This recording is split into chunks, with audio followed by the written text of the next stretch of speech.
a ladies' crossing, Cara lied when the man asked the reason for her travels. With one hand, shaking and the other firmly holding on to her bag, she handed him her ticket, Belfast, Liverpool. Belfast, Liverpool. Why did he need to know? Why did anyone need to know? I am visiting a sick relative. It's my sister. She fell from a ladder while dusting the ceiling. I've come to help out with the children. It's 3 boys, although Lenny is almost 11 now. The trick was in the details. The officer frowned and blew a puff of smoke in Cara's face. His breath reeked of a mixture of dead fish, eggs and burned wood, but that was nothing compared to the smell of Guinness and piss that hovered around the second-class quarters. Still, Cara took in a large inhale and let her bag fall on the wooden floor. In a few hours, she'll arrive in Liverpool, and by then, only a short bus ride would separate her from freedom. Her cabin had 2 small bunk beds, a sink and a tiny porthole. From a distance, she could see the yellow fields and bushy trees from the old village she was leaving behind.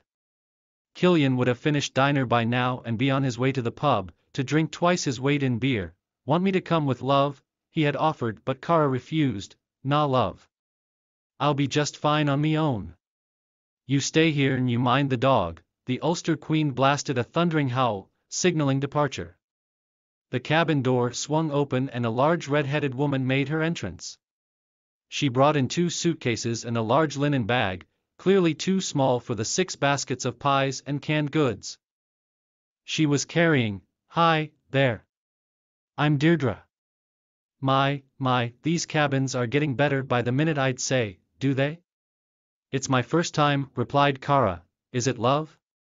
Well, don't you worry. I've done more crossing than Columbus and Cook put together. I'll take care of you. I'm sure that won't be necessary, don't you worry, love. You're in good hands. Aching for some peace and quiet, Cara went for a walk on the deck. The frosty sea air stroked her skin like down feathers. Groups and families soon joined in.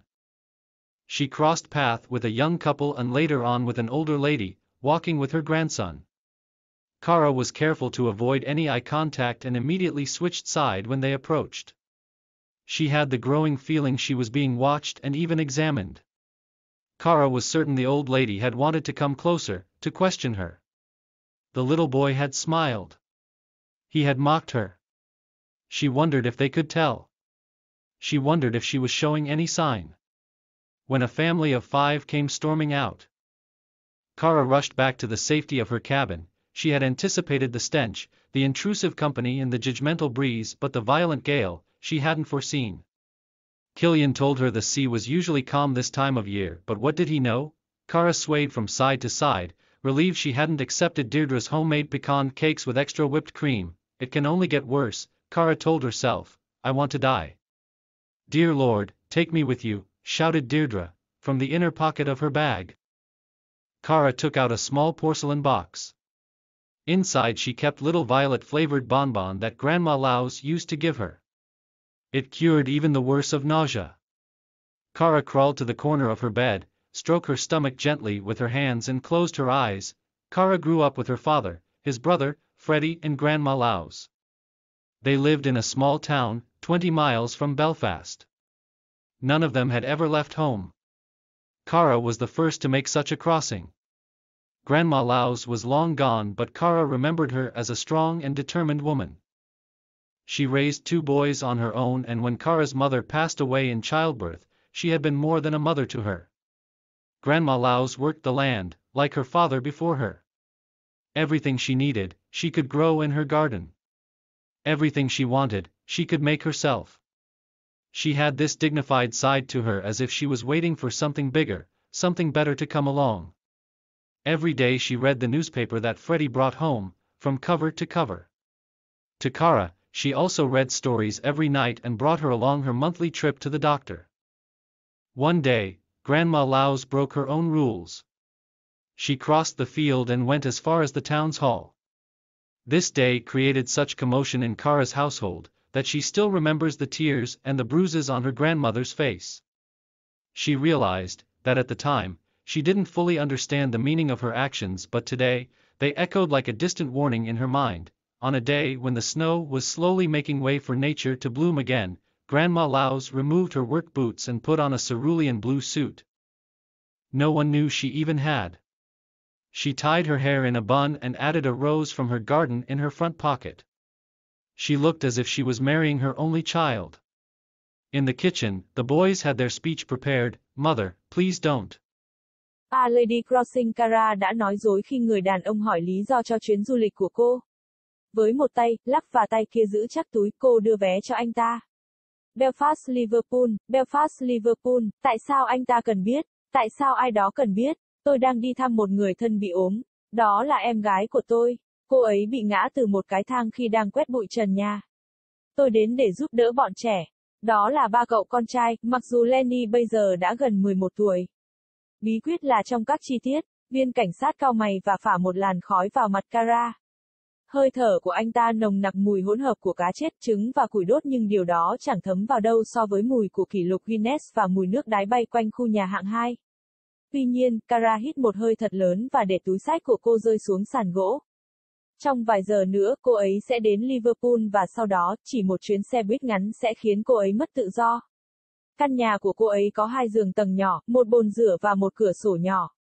Từ xa cô có thể nhìn thấy cánh đồng vàng và những bụi cây rậm rạp của ngôi làng cũ cô đang bỏ lại phía sau. Killian có lẽ đã hoàn thành bữa tối và đang trên đường đến quán rượu để uống gấp đôi lượng bia của mình. Muốn tôi đến với tình yêu, anh ấy đã đề nghị nhưng Cara từ chối.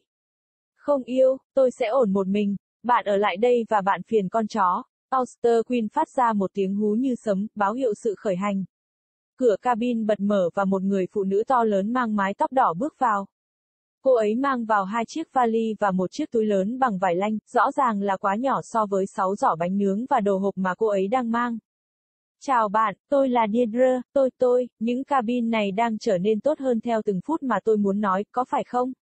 Đây là lần đầu tiên của tôi, Cara trả lời. Đó có phải là tình yêu? Chà, bạn đừng lo lắng. Tôi đã vượt qua nhiều lần hơn Columbus và Cook cộng lại. Tôi sẽ chăm sóc bạn. Tôi chắc rằng điều đó sẽ không cần thiết. Em đừng lo lắng tình yêu. Bạn đang ở trong tay tốt. Đau đớn để có được chút yên bình và tĩnh lặng, Cara đi dạo trên bong. Không khí biển lạnh giá vuốt ve làn da cô như lông tơ. Các nhóm và gia đình nhanh chóng tham gia.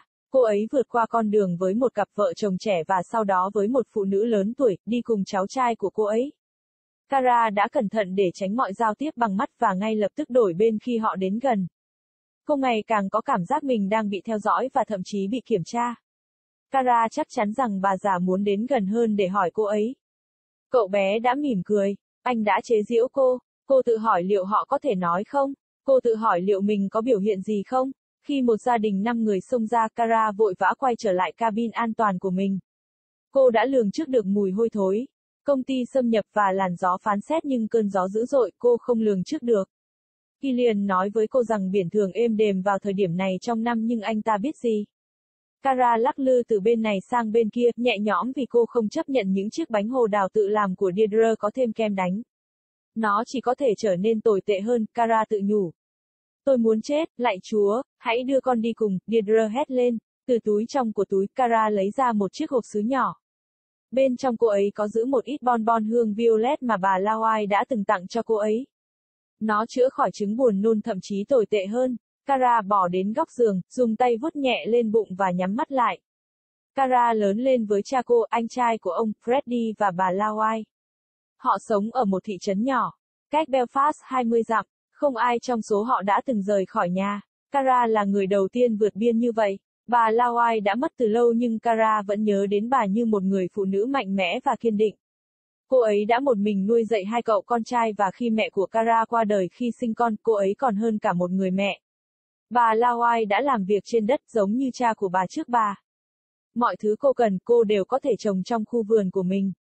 Mọi thứ cô ấy muốn, cô ấy đều có thể tự làm. Cô ấy có mặt trang nghiêm này với cô ấy như thể cô ấy đang chờ đợi một điều gì đó lớn hơn, một điều gì đó tốt hơn sẽ đến cùng. Mỗi ngày cô đều đọc tờ báo mà Freddie mang về nhà từ trang này sang trang bìa khác. Với Cara, cô ấy cũng đọc truyện hàng đêm và mang theo chuyến đi khám bệnh hàng tháng của cô ấy. Một ngày nọ, bà Lawai đã phá vỡ quy tắc của chính mình. Cô băng qua cánh đồng và đi đến tận tòa thị chính. Ngày này đã tạo ra sự náo động trong gia đình Cara, đến nỗi cô vẫn nhớ những giọt nước mắt và những vết bầm tím trên khuôn mặt của bà mình.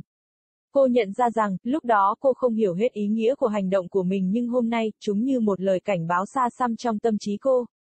Vào một ngày tuyết đang dần tạo điều kiện cho thiên nhiên nở rộ trở lại, bà Lao Ai cởi bỏ đôi ủng lao động và khoác lên mình một bộ đồ màu xanh ngọc bích mà không ai biết là bà có cả. Cô ấy buộc tóc thành một búi và cắm thêm một bông hồng từ khu vườn của mình vào túi trước. Cô ấy trông như thể cô ấy đang kết hôn với đứa con duy nhất của mình. Trong bếp, các chàng trai đã chuẩn bị bài phát biểu của mình.